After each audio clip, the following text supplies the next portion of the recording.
Hello, everyone, and welcome back to another episode of the Travel and Tourism Podcast, my first season. Very, very special guest today, people. In the 2 years of this podcast, his name has come up quite frequently that I was delighted that he accepted my offer to come on and share his story. He applied for a scuba position in Club Med in London and received 2 replies in the mail. One saying, "We can't use you," and the other saying, "You got the job." Guess which one he took? His first season was in 1967 in Sardinia, Italy as a scuba geode. He worked for Club Med from 67 to 1999 and held many, many positions, but you probably know him best as an amazing chief of village, a post that he held for 20 years. Please help me welcome the one and only, the legendary with a capital L, Mike Coltman. All right, Mike Coltman, sir, welcome to the podcast. How are we feeling today? Hi, Greg. Yeah, lovely to be here. All is good. All right, excellent. So thank you for agreeing to share your story. Now, a story like yours, as I've said, we'll just call this part 1. Is that okay with you? That's fine. Yeah, of course. Because I'm looking at your village list you kindly sent me, and it's quite long. Okay. Many different countries, many years. So I guess we'll take it back to the beginning a bit, because everyone knows you as Mr. Club Med, but I'd like to know a bit what you did before Club Med. So before Club Med, where were you working or living, and how'd you find out about Club Med? Well, I started in my living career in a place called Cheltenham in England, and went to school there. My one desire was to be a professional soccer player, as you call it over here, football to us. And so upon leaving school, my dad insisted I did an engineering apprenticeship. So I went to a local aircraft factory and did 4 years of study. At the same time, I signed professional forms, so I was a part-time professional footballer. Come the end of my stay at the engineering factory, I was age 21, I went in to play football. Unfortunately, I quickly banged up my legs, and through doctor's advice, no more. And so I was thinking of what to do. I went into the Merchant Navy as an engineer officer, which qualified me from the job I've been doing in the engineering factory. Stayed there for a year, got fed up of the long days at sea with no sight of land. So then I came back to England. Then I went to work in Sweden, in Stockholm for a year. There, stayed a year, but it was cold in the winter, and in the summer was too short for me. So I came back, and I was looking for something to do. And I went to see a James Bond film called Thunderball. And I was entranced by the underwater shots and scenes and everything like that. That was actually filmed in the Bahamas, based from Paradise Island, as it was then before the club.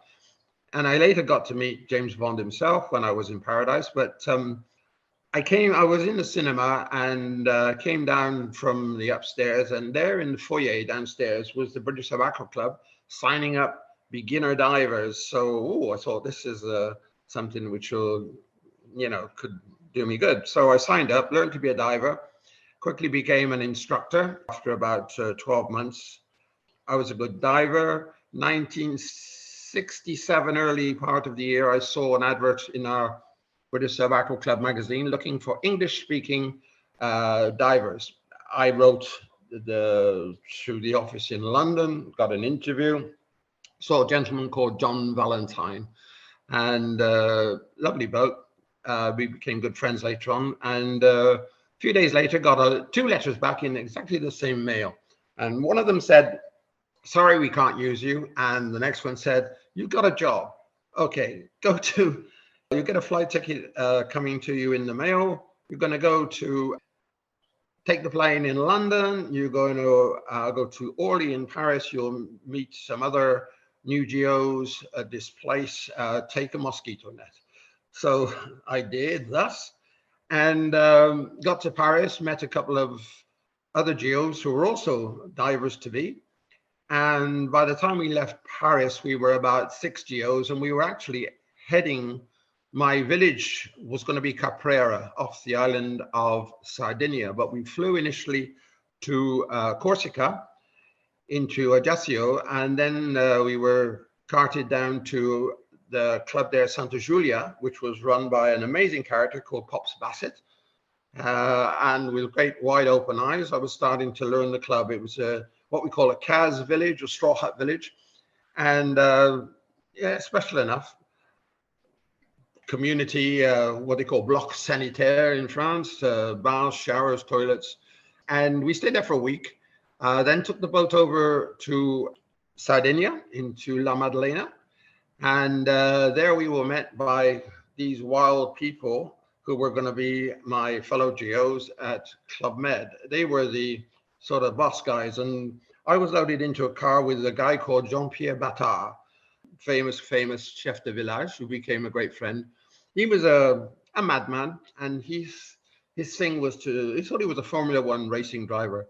And we were whipping down the roads of initially Sardinia till we got to the bridge that took us across to our little island of Caprera, where was our village. And we got there safely, fair enough. I was white, I was throwing up, and he thought it was funny. They like to punish the British, you can't blame them. Yeah, and there it began. I got to know the other GOs quite quickly. They didn't want to speak English to me, and I didn't understand the language they were speaking. And they were actually from Belgium, a lot of them, speaking Flemish. Yeah, I sort of cottoned on after a couple of days, and somebody else explained to me that my French wasn't that good. It was only school French. But the important thing is they had an English-speaking diver, because there were lots of Brits that came to Club Med in those days. And I would be sort of useful. I could dive, I could speak English. That was a good start. The chef de village, René Allemans, I found out that he had been a German parachuter during the war. His dad was Belgian, his mum was German, and he got stuck with his job of parachuting into places. And his mates, we'd call it, fellow GOs, but they were all his sort of lads, because they'd all just been kicked out of the Belgian Congo. They were all mercenaries, now ex-mercenaries. Some of them couldn't go back to Belgium because they were not that welcome, and might have got a few inquiries about their past and what they were doing there. So they came and joined Club Med, which is perfectly normal, as everybody was GO at Club Med. Didn't no matter where you come from, didn't no matter what you'd done. The season was pretty good. We had in the team 6 GOs who eventually became chef de villages themselves. Really good ones. I learned a lot. I learned to speak better French. I learned to speak some Belgian, and they were all characters. Lots of good guys. My chef de plongée was Jean-Pierre Bosque, who was a future chef de village. Chef de bar was Jean-Pierre Battard. Chef d'animation was Freddy Lebrun. And I think it was Maggie Dupont was at the planning office. The season went by pretty well. Oh, Bellings was in charge of snorkeling, the famous Bellings, who's the greatest raconteur I've ever met. And we used to go on a Sunday morning dive because the GMs arrived. It took 2 days for the GMs to get from Paris to our little village.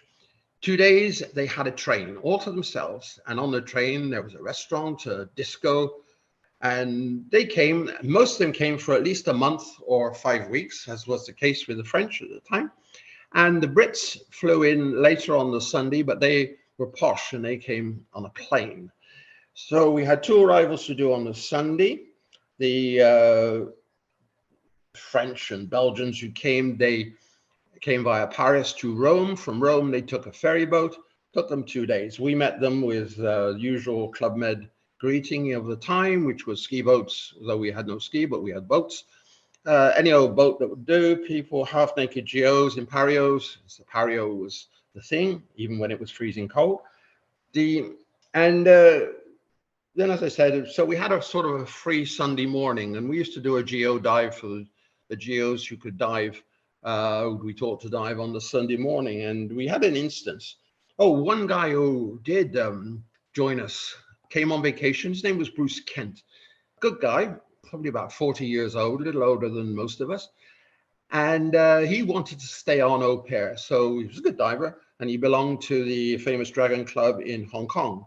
In Hong Kong, he was chief of the vice squad, Bruce was.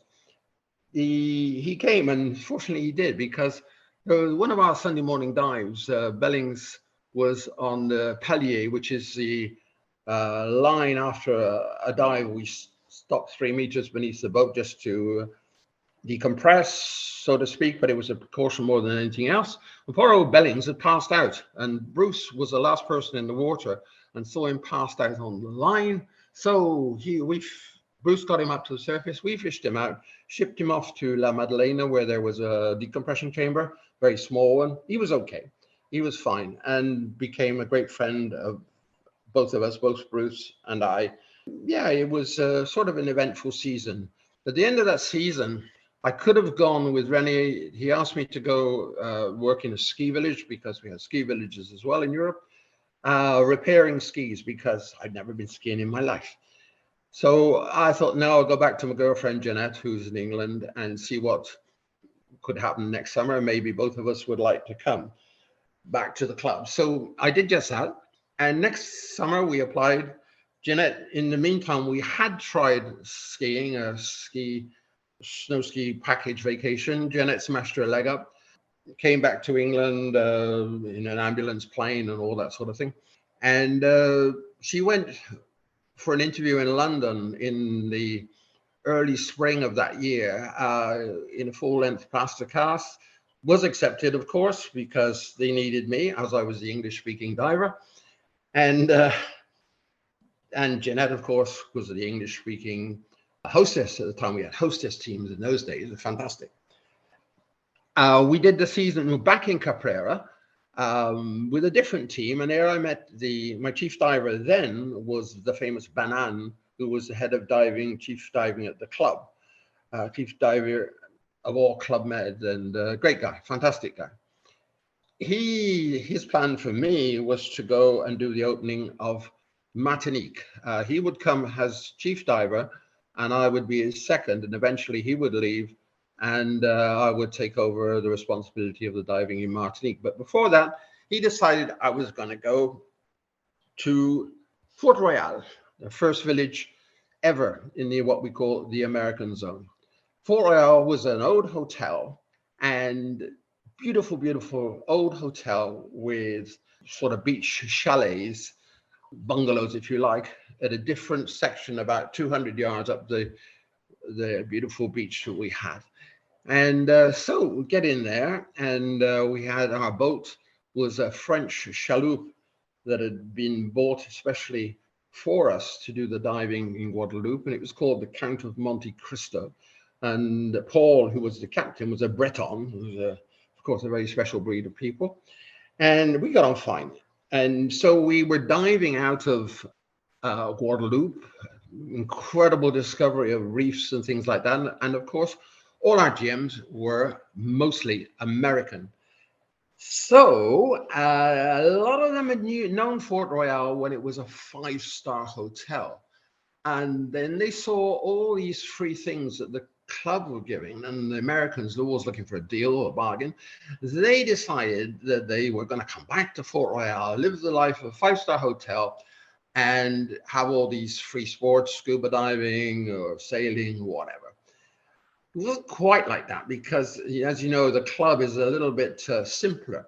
So they would get there, and they got their room in the hotel. And normally, before Club Med days, they had a room in the hotel and bungalows. So they had sort of 2 rooms, the beach bungalows and things like that. But the Club Med had decided 1 room per person, per family, whatever.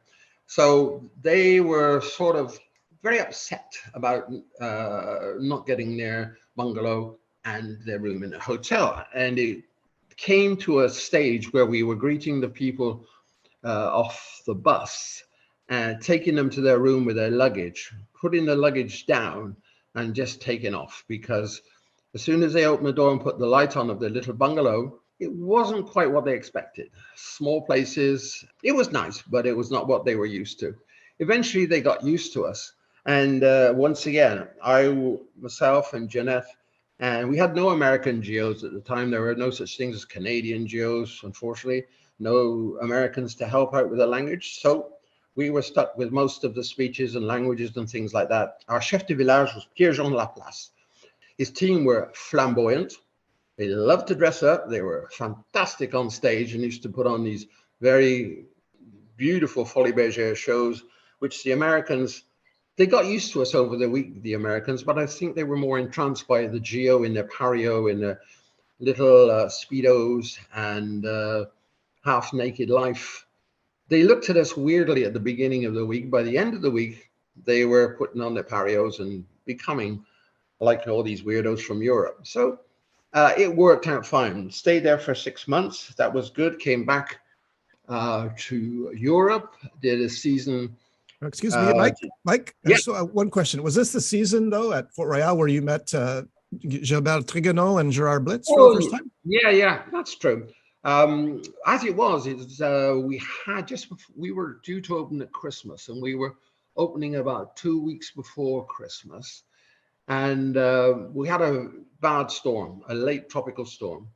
And what it does is in the islands, or especially on Guadeloupe, the water comes up, of course. And unfortunately, Fort Royal generators, and we generated our own power, were sort of below water level. And I got there, and we got there, Jennifer and I, about 2 days after we did, who's going to turn up for the opening? Gilbert Trigonneau and Gerard Blitz. And the storm came. What could we do to save, Club Med? We do it ourselves. There was nobody else to help us there. We were in the middle of nowhere. So we start using the beach, had a team making sandbags, a team transferring the sandbags to the generator assembly place. And there, alongside Gilbert Trigonneau and Gerard Blitz, we were all stacking these sandbags against the generators. They were fantastic. I was hugely impressed. These were the two guys that started the club in 1950, and there they were getting their hands dirty. They were incredible people. And it was an amazing experience. Then we managed to keep the generators working. We managed a good season, a little bit different season from what I'd seen before, but once again, a lot of good experience. Then we came back to Europe in the summer. We did a season with Banan in Cadaqués, the dive center as it was for most of the club then. He was happy with the opening of the dive center in Fort Royal, our first in the American zone. So we got to go to open, this was just before Christmas in 1969, open Martinique. Martinique, incredible. Different to what it is probably today. There was one narrow road which took us down to the club. It took about an hour and maybe an hour and a half from the airport to the club. And it was really spectacular. You get off the plane, you smell the rum straight away, and here we are in the tropics. And in Martinique, we were there 3 weeks before the opening, and we were setting up the scuba with Banan. He was chief, I was second. So we start doing some prospection dives, and as is the habit with divers, we arrive in a village especially a new village, where you don't know where to dive, what's good, with a bunch of charts, ocean charts. And I had a good friend in the chart shop in London, so I brought some good ones, and we decided unanimously on this place called Diamond Rock. And if all our geos listening to this know what Diamond Rock is, I would think. And our first prospection was out there. We dived. It was amazing. Crystal clear water, fish everywhere, and cannons. Yeah, cannons. What had happened at Diamond Rock back in the late 1700s, 1800s, HMS Diamond Rock was a British ship. It was 600 feet above, came out of the water. It was about probably 6-7 miles off the Club Med. So it was a good boat trip. And we had, once again, the Count of Monte Cristo to get us there. Bless it. And we found the first cannon on a sort of shelf about 60 feet down on our first dive. Banan, being intrepid shipwreck explorer, said, we're going to get that. The cannon was at least 3 tons. It was enormous. So he organized us. So what we did was to do our morning dive with deep divers. In the afternoon, it was generally school. So half the team stayed behind to do the school, and half the teams went out to Diamond Rock in our security boat. We freed the cannon from the coral. We built a raft of 12 oil drums, the 200-liter oil drums, welded to a big frame. And over the 6 months in front of us, we did all this. We towed it out, the frame out to the rock. We stayed there for several hours in the afternoon working on the cannon, getting it set up. Eventually, we got it floated.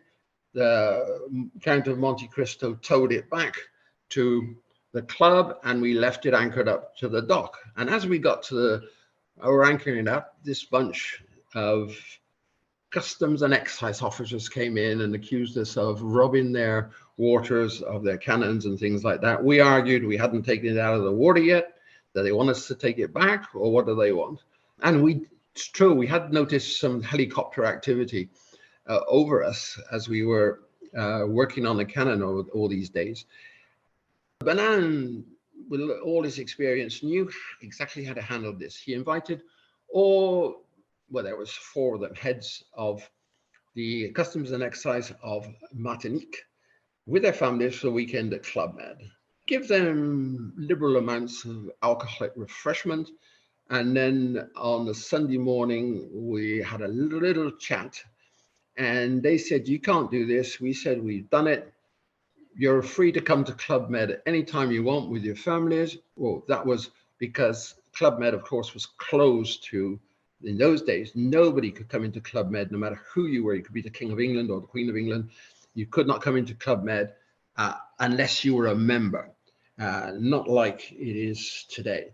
So, and their prestige amongst their fellow officers in Martinique was, we can go to Club Med whenever we want. And to do this, what they did, they made Club Med Martinique, Les Boucaniers, a branch of the Martinique Museum. This enabled us to display artifacts that we found, and which, to my knowledge, it still is today. And we, over the years, got 6 cannon. I stayed on after Banan left and got a couple more. And once we got the knack of it, doing it properly, and we set them up. If you've worked in Martinique, you'll see the cannons on the dock. Our maintenance team built the wooden gun carriages, and they're still there. They're still part of Club Med life. And this was way back by this time, 1970, 1971. Our chef de village at that time in Martinique was Alan Bowett. Alan was a super guy, spoke some English, and we had another couple of divers who spoke English, which was good, so we could get through to all our guests from North America and Canada and so forth. The season was a huge success, and we were ready to stay on. But in 1970, we had the first Club Med hurricane, I think. It was called Dorothy, and we had 2 days warning. Not like it is today, like you have weather channels and stuff like that. Somebody called from Paris, said, hey, you got a hurricane coming. Okay, we're French, we're English, we're European, never done this. What do we do? Oh, work it out. And so we did. We kept everybody locked up for best part of 24 hours, I suppose, as it blew. We gave them food in their bungalows as it blew, before it blew. And when we opened the doors to come out the next morning, everything had been burnt brown. Everything, the palm trees, the bits of grass we had, all the plants, the beautiful flowers, everything was burnt from the wind, picking up the salt off the sea. The beaches were gone. It was a real mess. And I used to carry around with me a shortwave radio just to get the football and racing results from England. I was not interested in news or anything like that. But I did have a listening to the news to try and pick up what was happening in the rest of the world. We had no communication with the rest of the world whatsoever. And I picked up on the BBC overseas broadcast that the island of Martinique had been cut off from the rest of the world. There was 14 feet of water on the airstrip, 20 feet of water in the harbor. Many parts of the island were isolated. Sadly, about 35 people died, I think. 300 were homeless. And their landslide had cut the one road off to the club. So we were stuck in the club with 200 GMs. What we did was try and entertain them, make them laugh, do things. A few New Yorkers started freaking out. The French thought it was wonderful to have a holiday like this. They had bragging rights when they got back to their friends in France or Paris, saying, we got through a hurricane. They knew they'd get all their money back. Ideal, fantastic. So we couldn't get out of the club. Nobody could get in. Fortunately, we had no water. We had no electricity, of course. We did have lots of candles for some reason and buckets. And we gave each bungalow a bucket. So when they flushed the toilet, they could go and get water from down on the beach and flush their toilets. And the New Yorkers were not too good with this, but they had little choice because most of our people in Martinique in those days was a charter from New York or two charters from New York.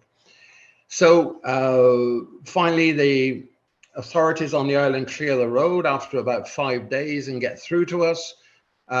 We managed to get a message to Club Med in New York, and they said they would send a plane to get our GMs out. This they did. It took another couple of days to get the plane, and the first plane that arrived was, believe it or not, full of new GMs for the club. Yes. So they didn't quite understand what a hurricane was, I don't think, because most of the Club Med office in New York was indeed European, and they were not used to this. So we sent the GMs. The village was, you couldn't use it. It was impossible. We sent them, the GMs, back and asked for another plane, which we got later in that day, to get our GMs out. That was good. The French left the next day, and we survived. And on that plane that came in from Paris was a guy called Charlie Benelux. Charlie was like chief of all the chef de villages, high up in the club, fantastic guy. And Charlie took me aside. He said, Mike, you're going to take the diving back to Guadeloupe. Oh, okay. So collect up everything, all the bits and pieces, compressor, the whole thing, load it on the Count of Monte Cristo, get your team on board, and off you go to Guadeloupe, and you should be there in a couple of days. So we do this, we catalog everything for the customs, because even though La Guadeloupe is French, La Martinique is French, they still have these complicated customs things between them. It's so we set sail that night, and as we were going out of the bay, there's a point of land called the Point de Bornez, and in the wheelhouse, Paul, the captain, was at the wheel. He was spinning the wheel, and he said, "We've got a problem." He knew exactly what it was. The cable that went from the wheel to the rudder of the ship had snapped. And so it was shallow water, so we anchored up, and we took a couple of hours to fix it up. We had to move the compressor, which was over the back section of the ship, so we could get down beneath the deck and fix up the cable. We did this. Nice calm water, fantastic. And we left again. We had food for the night, evening for our trip. That night we had the worst possible storm ever. We were, for 6 hours, we were off the lights of the capital of St. Lucie. We were going nowhere. We knew the reefs were close by. We had no idea where the reefs were. We were all tied on to the ship. And we've often talked about it afterwards, if that cable had not broken when it did, none of us would be here today. We were lucky to get through that. Eventually, we got to the Saints Islands off the south coast of La Guadeloupe. None of us had slept for probably about 3 days because it took us a long time. Just prior to that, often an amazing story meant that a dog in the village of Martinique had adopted us. And our little dog, Jeanette and me, were on board the Count of Monte Cristo when we went through this storm. And that little dog stayed with us for 17 years, going round the world. And yeah, a lot of adventures. And it came to really say where we were going to go. If we could take the dog, we went. If we couldn't take the dog, we asked to go elsewhere. That's a different story.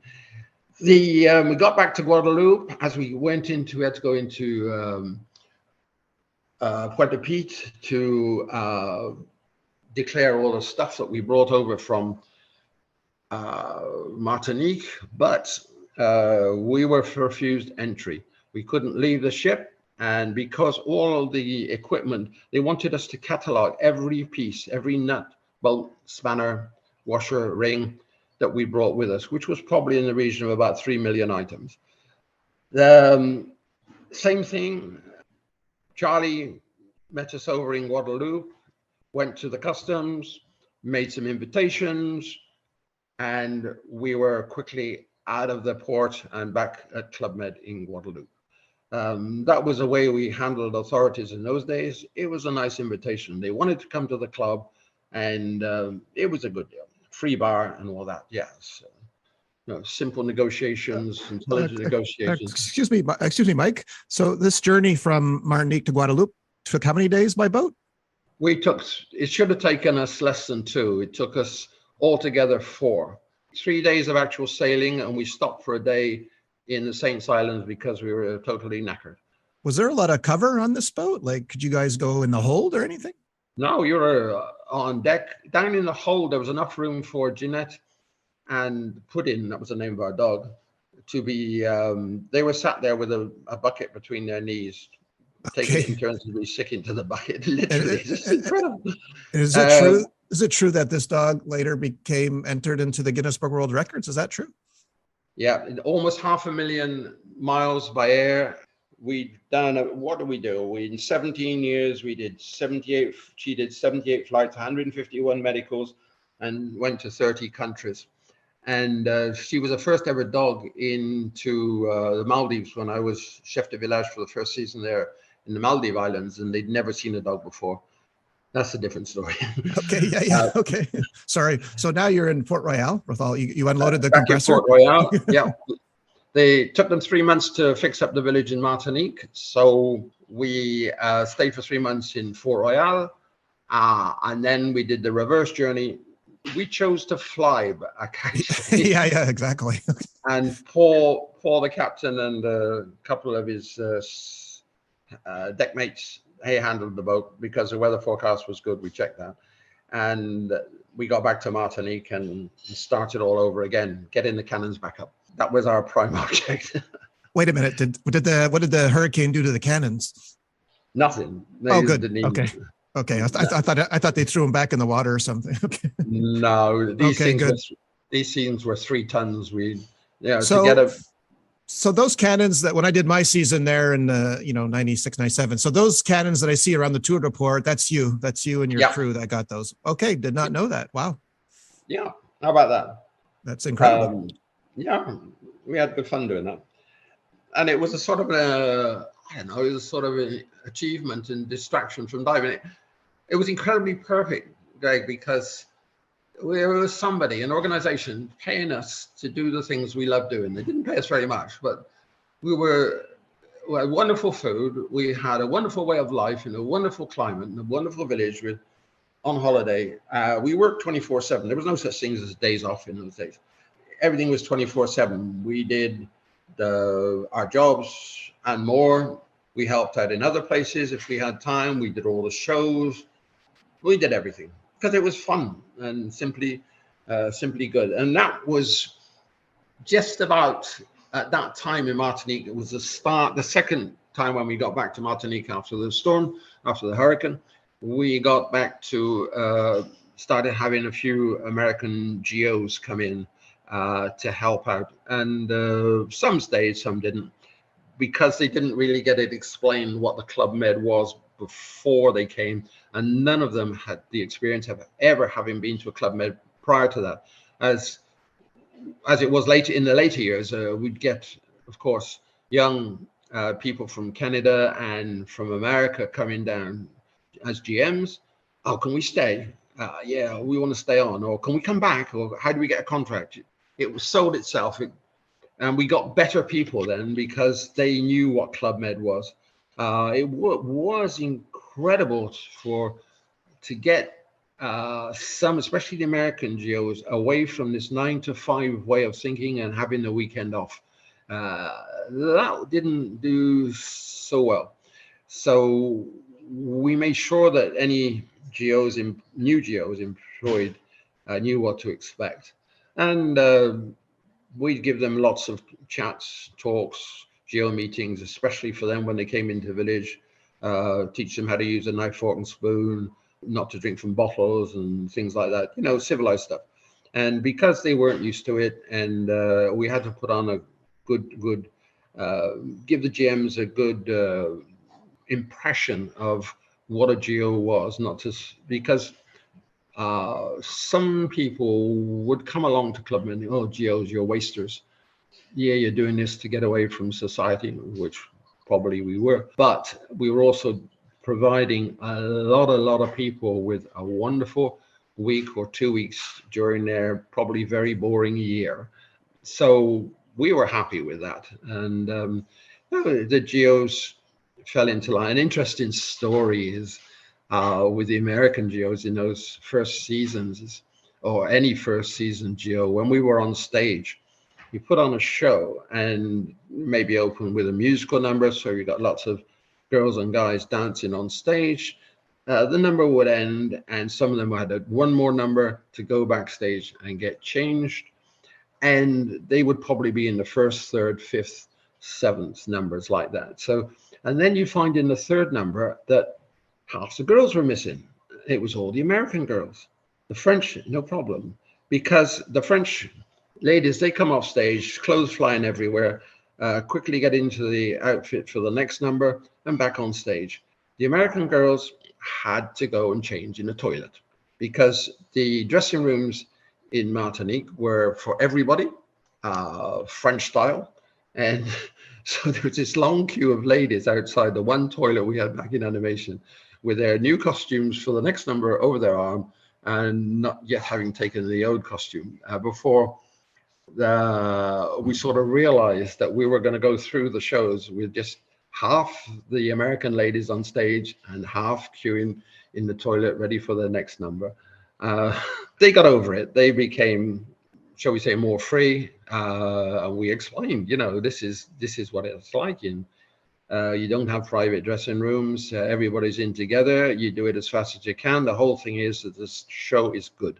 And that means you've got to be on stage. So if you don't want to do it, fine.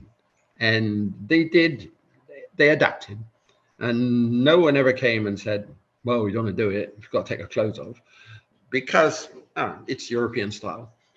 Yeah, then after that, I was, where did I go after that? I think I went to Tahiti. Yeah, I went to Tahiti after that. It was funny, actually. I was in Martinique, and one of the original GOs I started with, Danny Grenier, Tahiti was not really a Club Med village. It was run by an American airline called UTA, a French airline called UTA. And it was sort of semi-Club Med, few GMs, but the club wanted it to be a proper Club Med village. So they sent a team there to sort of transform it. And I was at the bar having a drink one evening in Martinique, and in walks Danny. Danny, aren't you supposed to be in Tahiti? He said, no, I'm supposed to be here. You're supposed to be in Tahiti. I said, how do you mean? He said, yeah, you're supposed to replace me. Okay, I went to see my chef de village, then was Jean Gazarion. Jean, he said, nah, don't know anything about it. I'll call Paris. We had phones by this time, which was wonderful.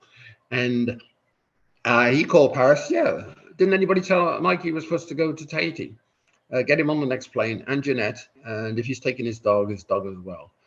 So we couldn't exactly fly our dog into Tahiti because you had to have medicals and had to come from an island where there was no diseases that dogs could take to other islands. So we had to go through all that. We managed to get it done in about 3 days so we could fly to Tahiti. We went to Tahiti, and the team that they'd flown in to sort of transform the village was our team from our first season in Capera. So I was back with René Alemans as chef de village and all the mercenaries, and fantastic. We stayed there actually for 2 years. It was really brilliant, a great time, and a wonderful, wonderful village. Yeah, it's we were very fortunate, and my job, because I was chief diver and spoke English, and I was the only chief diver who spoke English. So I really got to do all the openings of the dive schools in all these wonderful places. And the great thing about Club Med is, of course, they built in the middle of nowhere back in the day. And so we were always in the middle of nowhere, basically where no one had really dived before. So the reefs were virgin, shipwrecks were virgin, everything was virgin. And not like today, it's all been a bit spoiled, because wherever you put a Club Med, then there's 10, 20, 50, 30 hotels that come around it. When I did Cancun the first time, I was by then chief of sports in 79. And the Club Med village was 21 miles from this little village called Cancun, which consisted of about 200 buildings, probably about 300 people, 21 miles of beach. There was no roads to get there except by going inland back to the airport, which was a wooden shack, and drive up inland. It took an age just to get into Cancun. No hotels, nothing else. The same thing on the other side down to Tulum. There was one bar on the way down to Tulum, a straw hut bar. There was nothing else. And if you look at it today, there's 350,000 residents, God knows how many million visitors, and everything is built up. The Club Med is still there. And we loved it. It was a wonderful experience. Then back to where I was in Tahiti, we stayed there for a couple of years. That was really, really good. Loved it. Didn't want to ever leave, because nobody wants to leave. But then Charlie Benelux, my chief, he said, well, Mike, it's about time you change from being chief diver. And we'd like you to go, this was in late 74, we'd like you to go to Mauritius in the Indian Ocean and be chief of sports. Your chief of village is going to be an Englishman called Peter Pierce. Peter was a great guy. He was a guy we'd work with. He was a band leader. He had a rock and roll band that we'd work with in Guadeloupe. His band, fantastic band, probably the best band in the club at the time.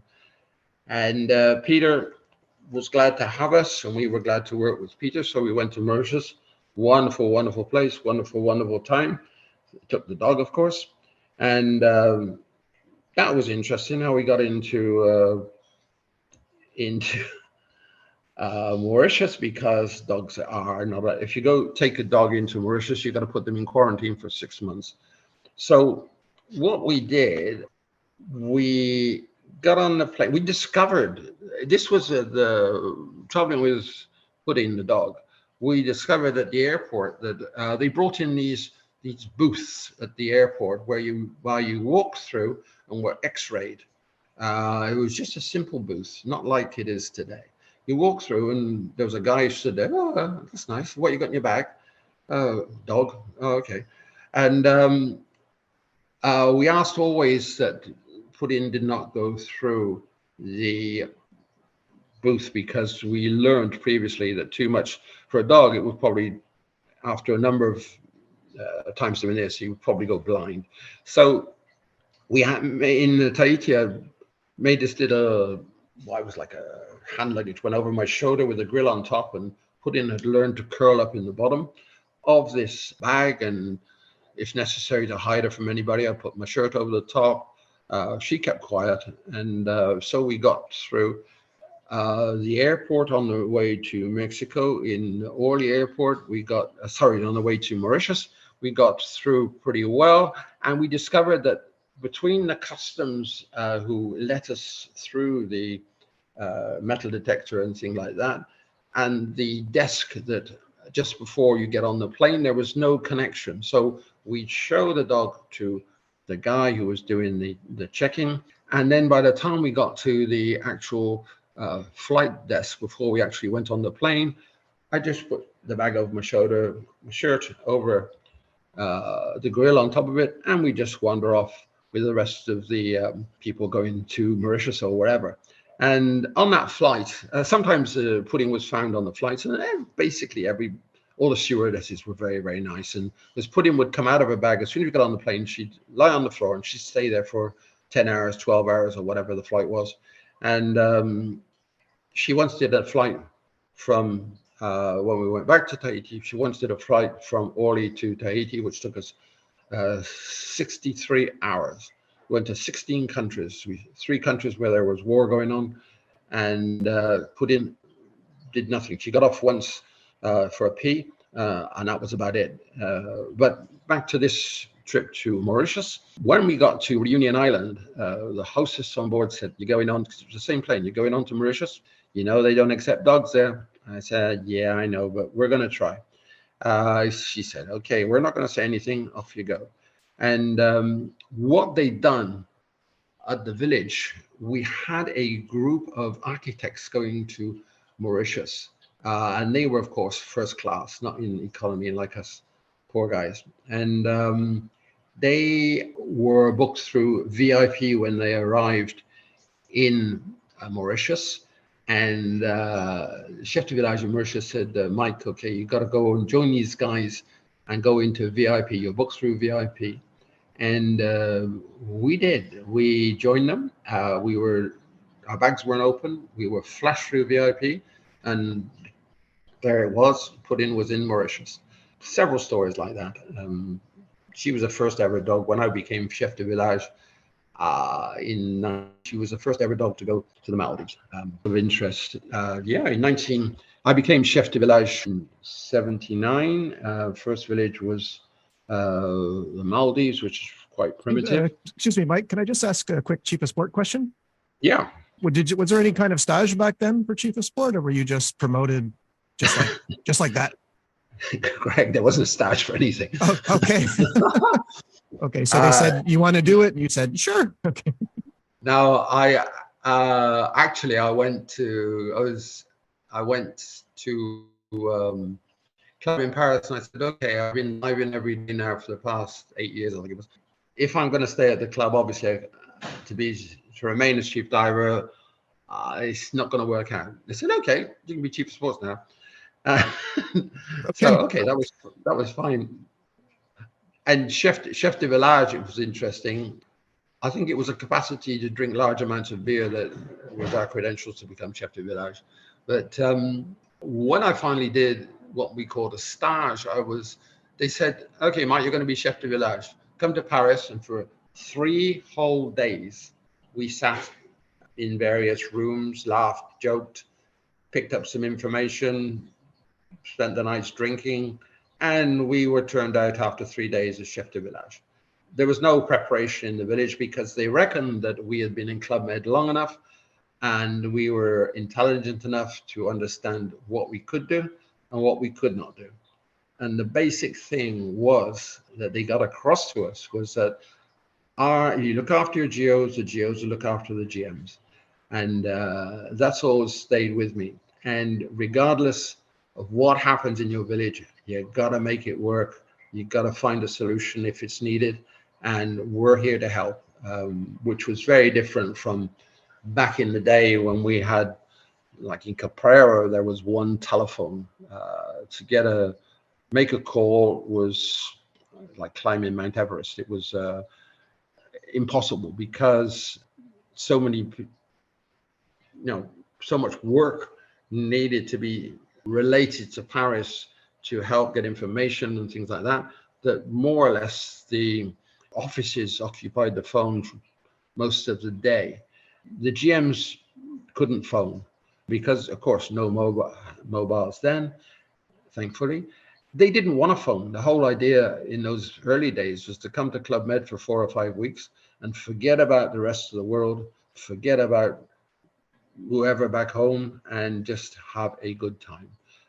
That's what it was all about. That was one of the philosophies of the original Club Med. Remember, it was started 1950 after the war, and the whole idea of Gerald Blitz and Gilbert Trigano was to get people away from the thoughts of the war, TVs. There's no TVs or anything like that, no radios, no phones, no nothing, and no keys on the door. Yeah, keys. That was when we opened the American Zone. That was a shock. Every American wanted a key to their room. We couldn't understand why they needed a key, if they had any gold or silver or valuables or anything like that, because it's not the sort of thing you'd bring to Club Med. But they got over it, and they learned that there were no keys for a while. That went on for probably 4 years after we opened the American Zone, but eventually then when we started getting communications, and still no TVs, mind you, but lots of things from really what we call normal life was sort of infiltrate into Club Med. Of course, eventually television came in, and we had security boxes in the rooms. Before that, you left all your money and anything you had in the central area of the bank, and it was all in one vault and all looked after by the bank team. Checking out back in the day was a nightmare, because you had to go to the planning office, which was in one desk in the reception. Then you had to go to the bank. Then you had to go back to the planning office. It was horrendous. And there was nothing electronic. There was no computers or anything like that. The first computers I ever saw at Club Med were in that second season in Fort Royal, when we had a hostess team which took care of all the information in the village, a welcome to the restaurant, which eventually, probably by your time and a lot of the time of the GOs, did not exist anymore. And they were so fantastic, these girls. Jeanette, my wife, she was in charge of the team, and they would welcome you in the restaurant. The whole idea was to create the famous tables of 8. Everything was a table of 8. And the hostesses created a compatible table. If they saw you were couples, they would try and place you at a couples tables. If you only spoke one language, we try and place you at that language speaking table that would suit you. Or if you were a single, we try and put you at a single table. It was a wonderful system, and it helped so much in the friendliness in the village and for people making contact. And used to get people come into the restaurant and see the hostesses at the entrance of the restaurant and say, okay, I want to go to a table where I know nobody. I want to make new friends. Fine, we can do that. Anything you wanted. Nobody sat by themselves. There was no tables of 2 or anything like that. It was always a table of 8, and it worked really well. Also, there was a hostess desk which was open from about 8 in the morning till midnight, where anybody could go and get information and buy Barbies, because we used Barbies in those days, the famous Barbies. There was no free bar or anything like that. The GOs were allotted a couple of bags of Barbie a month, and it incited them to get friendly with the GMs, because then the GMs would buy them drinks. And it was wonderful when we had British GMs in the village, especially in my first seasons, because the first thing they do is, would you like a drink? Let's have a drink together. It's the way we meet and greet in England, Britain, and it was wonderful. Wasn't quite the same over in what we got to call the American Zone, whereby everybody seemed to buy their own drinks and didn't buy anybody else a drink. The American GMs were mesmerized by the system of the Barbies, which was invented by Club Med. So because wearing a pario, you had nowhere where you could put your money or your Barbies. So you strung them around your neck, and that was it. The GMs coming in those first seasons to the straw hut villages, all they brought were parios. They never brought anything else. There was no such thing as shorts and shirts and stuff like that. They just wore parios, barefoot in the sand. And so a lot of them, most of them came with just hand luggage. They had nothing else, no suitcases, which was a great thing for the GOs, because the GOs used to do the baggage at the time, which was wonderful. And it got complicated when we opened the American Zone, because everybody arrived with these big suitcases and things. And that's when they brought in the maintenance team to do the heavy lifting with all the baggages and things like that. It was, it was a discovery for us, if you like, when they opened the American zone. But we adapted as the Americans adapted to us and the Canadians adapted to us. And it was round about, I think, probably about late 70s when we started getting Canadian geos. And of course, they're great because not only are they nice and completely suited for our crazy lifestyle, they spoke English and French. And as the villages were getting more and more mixed now, it was a huge advantage, especially for me and Jeanette, to have other people that spoke good English and French. And the American Joes as well started increasing, which was a good thing, and completely adapted to the villages. They were better warned, they were better prepared before they actually arrived in the village. So everything was a great deal better organized, and it was a big help. The Okay, Mike, we are at an hour, so I would like to have you back again if you would be so kind, and then we'll take the next interview will be from like Chief of Village forward. Okay, so okay. You gave us a lot to chew on there. You know, a lot of people are going to be very happy to hear this, especially because you talked a lot about Club Med in the early days. Besides all the people you mentioned, was there anyone else you enjoyed working with from your time as first season up till Chief of Village? Yeah, I learned a great deal from most of the chefs de villages. Usually things, what to do in the French had a wonderful outlook on things that nothing is impossible.